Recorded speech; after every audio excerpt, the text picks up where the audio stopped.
C'est ça qui explique, qui fait du monde plus pauvre. En fait, le pouvoir d'achat, population, il baisse.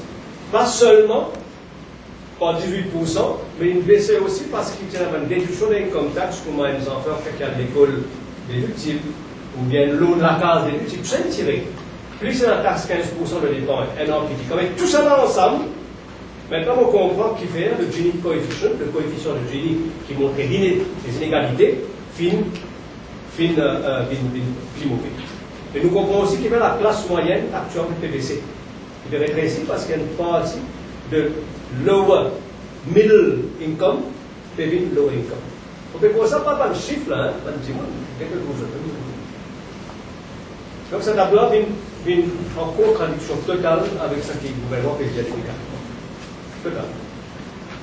Il y a d'autres questions encore? Oui, le projet, bon. Le projet, bon, le petit point vite. Ananda, c'est des mots, non, c'est quoi, c'est bon, le Dream Riches. Il Maurice. Depuis 2 ans, on sait que maintenant, une annonce stratégique pour une tourisme durable.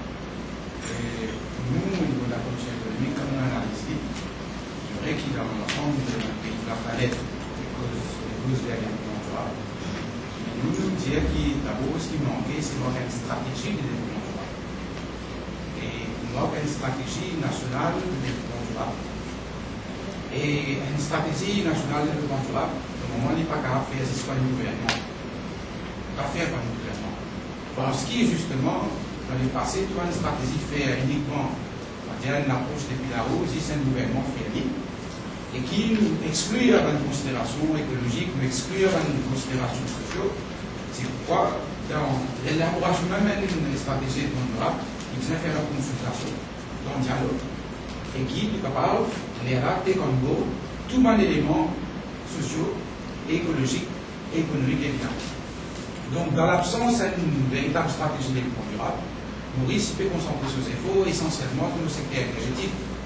Et comme j'ai l'occasion de dire dans Business Magazine, c'est qu'il n'y a pas de contradiction dans le budget par rapport à ce qu'il peut dire, peut faire. Par exemple, le budget qui fait dépenses casse pour protéger les gaz de la rivière, la quotidienne normier, localité de l'eau dans la rivière. Les dépenses casse pour faire reprofilage de la plage, on peut continuer, tirer un peu comme de mer dans la mer.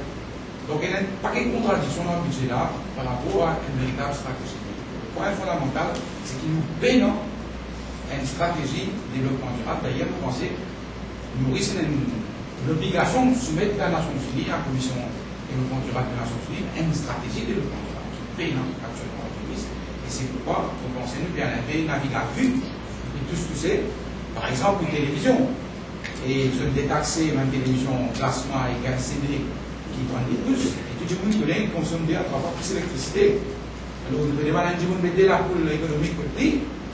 C'est bien une télévision qui vous servir 2 à 3 fois plus d'électricité.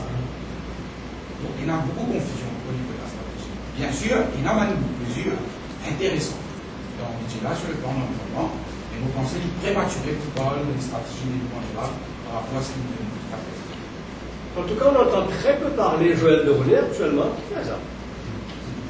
On peut me faire une insinuation là. Et Joël.